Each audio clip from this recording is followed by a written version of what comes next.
3 நாள் மட்டும் உலகத்தோட நம்பர் 1 பணக்காரனா வாழ்ந்து அதுக்கப்புறம் ஒரே நைட்ல 6 லட்சம் கோடி லாஸ் பண்ண இந்த கிரேசியான ஒரு மனுஷன் தான் மேசா சன். பெருசா ஒண்ணு இல்லாதப்பவே நான் 8 லட்சம் கோடி ஃபண்ட் ரைஸ் பண்ணி பிசினஸ் பண்ண போறேன்னு சொன்னப்பவே சுத்தி இருந்தவங்க எல்லாருமே இவனுக்கு லூசு பிடிச்சிருச்சுன்னு நினைச்சு சிரிச்சாங்க. But when you told people you were going to raise $100 billion fund, did they tell you you were a little crazy?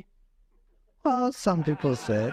இவரை வேர்ல்ட்லயே ஒரு லக்கியஸ்ட் பர்சன் சொல்றாங்க. ஏன்னா 45 நிமிஷம் மீட்டிங்ல 45 பில்லியனை இன்வெஸ்ட் பண்ண வச்சாரு. அதாவது இவரோட ஒரு நிமிஷம் பேச்சுக்கு 8000 கோடி கொடுத்துருக்காங்க. என்னதான் இருந்தாலும் இவரோட ஃபுல் கதையை கேட்டதுக்கு அப்புறம் இவ்வளவு தைரியமா ஒரு மனுஷனால எப்படிடா டிசிஷன் எடுக்க முடியும்னு சொல்லி செம்ம ஆச்சரியமா இருக்கும். சில விஷயங்கள் பைத்தியக்காரத்தனமா பட்டாலும் உன் மனசுக்கு சரின்னு பட்டா தைரியமா இறங்கி செய், நீ கண்டிப்பா ஒரு நாள் ஜெயிப்பன்னு நமக்கு எக்ஸாம்பிளா வாழ்ந்துட்டு இருக்காரு. இப்போ இந்த மேசாசனோட ஃபேமிலி இவருக்கு சின்ன வயசுல இருக்கும்போது சவுத் கொரியால இருந்து ஒரு மீன் பிடிக்கிற போட்ல ஒளிஞ்சு ஜப்பானுக்கு வந்து சேர்ந்துடுறாங்க. அந்த லாங்குவேஜும் தெரியாது, கையில ஒரு காசும் கிடையாது. இருந்தாலும் அவங்க அப்பா என்ன பண்றாரு, ஒண்ணுமே முடியலனாலும் பண்ணி மேய்க்கிறது, சரக்கு விற்கிறது, இப்படி சில விஷயங்களை பண்ணி வீட்டுக்கு சாப்பாடு கொடுக்குறாரு. இவர் ஒரு 7th 8th படிச்சுட்டு இருக்கும் போதே நான் ஜப்பான்லயே ஒரு பெரிய பிசினஸ் மேன் ஆக போறேன்னு சொல்லி செம்ம டிட்டமைண்டா இருந்தாரு. இதுக்காக இவர் ஃபாலோ பண்ணதுதான் டென் ஒருத்தர். இந்த டென் தான் ஜப்பானுக்கு மெக்டொனால்ட்ஸை கொண்டு வந்த ஃபர்ஸ்ட் பிளஸ் ஒரு பெரிய பிசினஸ் மேனும் கூட. இந்த மேசாசன் என்ன பண்றாருன்னா டெய்லியும் டென்னோட கம்பெனி கால் பண்ணி நான் அவர்கிட்ட பேசணும்னு சொல்றாரு. ஆனா அங்க இருக்கவங்களா சொல்றாங்க இல்ல அவர் ரொம்ப பிஸி, அவருக்காக உனக்கு அப்பாயின்மெண்ட் தர முடியாதுன்னு சொல்லிடுறாங்க. உடனே காசை மொத்தமா சேர்த்தி ஸ்ட்ரெயிட்டா டோக்கியோக்கே போய் அந்த கம்பெனி முன்னாடி நின்னுறாரு நம்ம மேசாசன். இதை பார்த்த டென்னுக்கு செம்ம இம்ப்ரெஸ் ஆயிருது.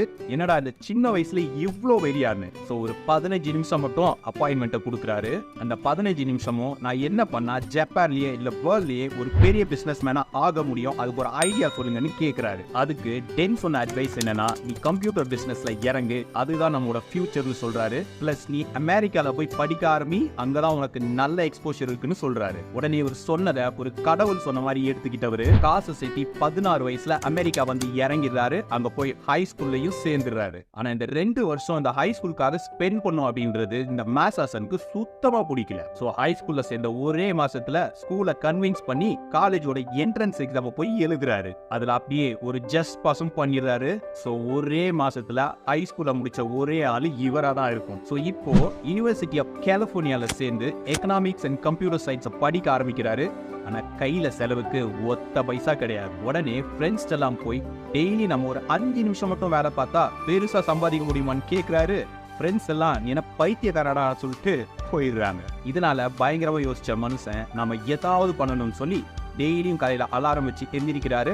ஒரு 5 நிமிஷத்துக்கு அவருக்கு என்னென்ன பிசினஸ் ஐடியா வருதோ அதை எல்லாத்தையுமே எழுதுறாரு. அப்படியே இதுல நிறைய ஐடியா சேர்ந்த உடனே அதுல பெஸ்டா ஒரு 250 ஐடியாவை செலக்ட் பண்ணி பாக்கெட்ல வைக்கிற மாதிரி ஒரு டிவைஸை கண்டுபிடிச்சு அதுல டிஃப்ரெண்ட் லாங்குவேஜ்ல இந்த ஐடியாஸ் எல்லாத்தையும் லோட் பண்றாரு. இந்த டிவைஸ் எடுத்துட்டு போய் விற்கிறதுக்காக ஒரு 1000 கம்பெனில ஏறி இறங்கினதுல கடைசியா ஷார்ப்னு ஒரு கம்பெனி நான் பிசினஸ் வாங்கிக்கிறேன்னு சொல்லி 1.7 மில்லியனுக்கு வாங்கிக்கிறாங்க. இப்போ மதிப்புக்கு அது ஒரு 13 கோடி. ஸோ 18 வயசுல காலேஜ் படிச்சுட்டு இருக்கும் போதே மில்லியனர் ஆன மேசாசன் என்ன பண்றாருன்னா இந்த காசு எல்லாத்தையும் எடுத்து ஆர்கேட் மெஷின்ஸ், அதாவது நம்ம சின்ன வயசுல விளையாண்டுருப்போம் இந்த மெஷின்ஸ், ஸோ அந்த மெஷின்ஸ்லாம் வாங்கி எல்லா ரெஸ்டாரண்ட் அப்புறம் எல்லா ஹோட்டல்ஸ் அப்புறம் எல்லா பார்ஸ்லையும் வைக்கிறாரு. இது மக்களுக்கும் ரொம்ப பிடிச்சு போயிடுது. இப்படியே இதை திரும்பி இன்வெஸ்ட் பண்ணி ஒரு 350 மிஷின் வாங்கி நிறைய இடத்துல வச்சதுல அந்த வருஷத்துல மட்டும் இவருக்கு ஒரு 8 கோடி ப்ராஃபிட் கிடைக்குது. கரெக்டா இந்த நேரம் டிகிரியவும் முடிச்சிடுறாரு. இப்போ அவங்க அம்மாவுக்கு ப்ராமிஸ் பண்ண மாதிரியே அமெரிக்கால இருந்து ஜப்பானுக்கே திரும்பி வந்து இங்க பிசினஸ் பண்றதுக்காக ஐடியாஸை தேடிட்டு இருக்காரு. அதுல கடைசியா ஃபில்டர் பண்ணதுல சாஃப்ட்வேர் பிசினஸ் தான் செம்ம பிசினஸ் முடிவு பண்ணி அதுக்காக சாஃப்ட் பேங்க் அப்படின்ற ஒரு கம்பெனியை ஆரம்பிச்சு அதுல ஒரு 2 பேரை வேலைக்கும் எடுக்கிறாரு. அந்த 2 பேர்கிட்ட இந்த கம்பெனி ஒரு நாள் பல லட்சம் கோடிக்கு போகும்னு சொல்றாரு. இதை கேட்டோம்னா அந்த 2 பேரும் பயந்துடுறாங்க. நம்ம ஏதோ டூஸ் கிட்ட மாட்டிக்கிட்டோம்னு சொல்லி வேலையை விட்டும் போயிடுறாங்க. ஏன்னா 1980sல கம்ப்யூட்டரை பத்தியே உலகத்துல 3/4 பேருக்கு தெரியாது. அதுக்கப்புறம் இதுக்கு சாஃப்ட்வேரை கண்டுபிடிச்சி எங்க போய் விற்கிறது. ஆனா கம்ப்யூட்டர் தான் இந்த உலகத்தோட ஃபியூச்சர்னு சொல்லி அன்னைக்கே கரெக்டா கெஸ் பண்ணவரு விடாம இந்த கம்பெனியில முயற்சி பண்ணி ஒரு 10 வருஷத்துல கம்பெனி ப்ராஃபிட்டுக்கு வந்துருது. ஏன்னா 1990sல எல்லாருக்குமே ஆல்மோஸ்ட் கம்ப்யூட்டர் பத்தி கொஞ்சம் தெரிய ஆரம்பிச்சிருச்சு. இப்போதான் இவருக்கு கரெக்டா கிரானிக் ஹெப்படைட்டிஸ் அப்படின்ற ஒரு டிசீஸ் வருது. அந்த கியூர் பண்ண வழியே இல்லைன்னு சொல்லி டாக்டர்ஸ் எல்லாம் சொன்ன உடனே ஐயோ இந்த கம்பெனி வளர்றதுக்கு லோனை வேற எடுத்திருக்கேன்னு செம கடுப்பாயிடுறாரு. அதனால இந்த டிசீஸை பத்தி யார்கிட்டயுமே எதையுமே சொல்லாம கம்பெனில கொஞ்ச நேரம் மிச்ச நேரம் ஃபுல்லா ஹாஸ்பிட்டல்ல நேரத்தை கழிக்கிறாரு, ட்ரீட்மெண்ட்டையும் எடுக்கிறாரு. ஆனா நம்மால தான் வேர்ல்ட்லயே ஒரு லக்கியஸ்ட் பர்சனா இருக்காருன்னு சொன்னேன்ல.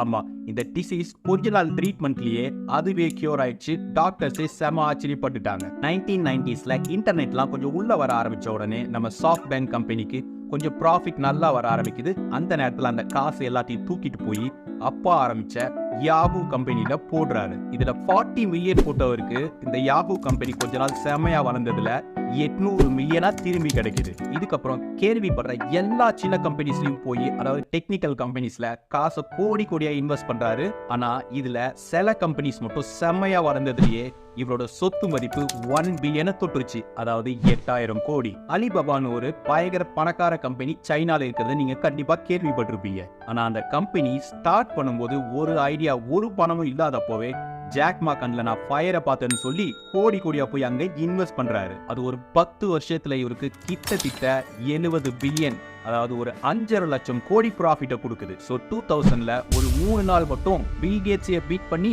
உலகத்தோட நம்பர் 1 பணக்காரனா வாழ்ந்தாரு. ஆனா இந்த வேர்ல்டோட பெரிய மார்க்கெட் கிராஷ் ஒன்னப்போ நடந்ததுனால பயங்கரமா லாஸ் ஆகி ஒரே நைட்ல ஒரு 5.5-6 லட்சம் கோடியும் மொத்தமா லாஸ் ஆயிடுச்சு. ஆனா இந்த லாஸ் இவரை ஸ்டாப் பண்ணிருச்சானா கண்டிப்பா இல்ல. இருக்கிற காசை எடுத்துக்கிட்டு ஆப்பிள் ஓனர் ஸ்டீவ் ஜாப்ஸை போய் மீட் பண்றாரு. நீங்க ஏன் இந்த கம்ப்யூட்டரை சின்னதா சுருக்கி பாக்கெட்ல வைக்கிற மாதிரி கண்டுபிடிக்க கூடாதுன்னு கேட்கிறாரு. ஸ்டீவ் ஜாப்ஸ் சொல்றாரு, நாங்களும் அந்த ஐடியால தான் ப்ராசஸ்ல இருக்கோம், iPhone 4 ஒன்ன கண்டுபிடிச்சிக்கிட்டே இருக்கும்னு சொல்றாரு. அப்போ நானும் இதுல இன்வெஸ்ட் பண்றேன், நீங்க எனக்கு இந்த ஐபோனை ஜப்பான்ல விற்கிற ரைட்ஸை மட்டும் கொடுக்குறீங்கன்னு வாங்கிட்டு வந்துடுறாரு. ஐபோன் வித்ததுலயும் நல்ல ப்ராஃபிட் கிடைச்சது. ஆனா அந்த நேரத்துல ஒரு 1000 சின்ன கம்பெனிஸ்ல போய் நிறைய காசை இன்வெஸ்ட் பண்ணி வச்சனால அந்த நேரத்தில் ஆரம்பிச்ச அமேசான்ல போய் இன்வெஸ்ட் பண்றதுக்கு இவர்கிட்ட காசே இல்ல. அதுவும் இல்லாம இந்த ஏஐயும் ரோபோட்ஸும் தான் வேர்ல்டோட ஃபியூச்சர்னு யோசிக்கிறவரு. அதுல இன்வெஸ்ட் பண்றதுக்காக மட்டுமே என்கிட்ட ஒரு 100 பில்லியன் இருக்கணும்னு யோசிக்கிறாரு. அதை நான் ரேஸ் பண்ண போறேன், அதை வச்சு பிசினஸ் பண்ண போறேன், இன்வெஸ்ட் பண்ண போறேன்னு சொல்றாரு. ஆனா அதெல்லாம் நடக்கிற காரியமான்னு சொல்லி எல்லாருமே நினைக்கிறாங்க. அந்த டைம்ல சவுதி பிரின்ஸ் இவரை பத்தி கேள்விப்பட்ட உடனே இவரை கூப்பிட்டு ஏதாவது இன்வெஸ்ட் பண்ணலாம்னு நினைக்கிறாரு. ஆனா இந்த மனுஷன் 45 நிமிஷம் பேசி 45 பில்லியனை இன்வெஸ்ட் பண்ண வச்சுட்டாரு அந்த சவுதி பிரின்ஸ. அதுக்கு பின்னாடி அமேசான்லயும் இன்னொரு சான்ஸ் கிடைச்ச உடனே இன்வெஸ்ட் பண்ணி ஒரு 2007 கிட்டலாம் ஒரு பயங்கர பிசினஸ் மேன் ஆகி அந்த 100 கோடி ஃபண்டையும் ரேஸ் பண்ணிட்டாரு ஃபியூச்சருக்கு இன்வெஸ்ட் பண்றதுக்காக. இப்படி கஷ்டப்பட்டு பெரிய ஆளான இவருக்கு ஒரு டார்க் சைடு இருக்காமையா போயிடும். ஆமா, இவர் இன்வெஸ்ட் பண்ணதெல்லாம் சும்மா சாதாரணமா கிடையாது, எல்லா சின்ன கம்பெனிஸையும் மிரட்டி தான். 1 கோடி ஏதாவது கம்பெனி கேட்டு வந்துச்சுன்னா 10 கோடி எடுத்து கொடுப்பாரு, நீ பயங்கரமா ஒர்க் பண்ணுன்னு சொல்லுவாரு. அப்படி ஏதாவது கம்பெனிஸ் இல்ல உங்க இன்வெஸ்ட்மெண்ட் எனக்கு வேண்டான்னு சொன்னா அவங்களோட காம்படிஷனா இருக்க ஆப்போசிட் கம்பெனில போய் இன்வெஸ்ட் பண்ணி இந்த கம்பெனிஸை ஒழிச்சிருவாரு. எதுவுமே இல்லாத அப்போவே போன், கம்ப்யூட்டர், இன்டர்நெட் தான் இந்த வேர்ல்டோட ஃபியூச்சர்னு சொல்லி கரெக்டா கெஸ் பண்ண மனுஷன் இந்த டைம்ல ஆர்டிஃபிஷியல் இன்டெலிஜென்ஸ் தான், அதாவது ஏஐ தான் ஃபியூச்சர்னு சொல்லி இப்போ சொல்லிட்டு இருக்காரு. அதோட மட்டும் இல்லாம ஃபியூச்சர்ல இது மூலமா நாய்கிட்ட கூட பேச முடியும்னு சொல்றாரு.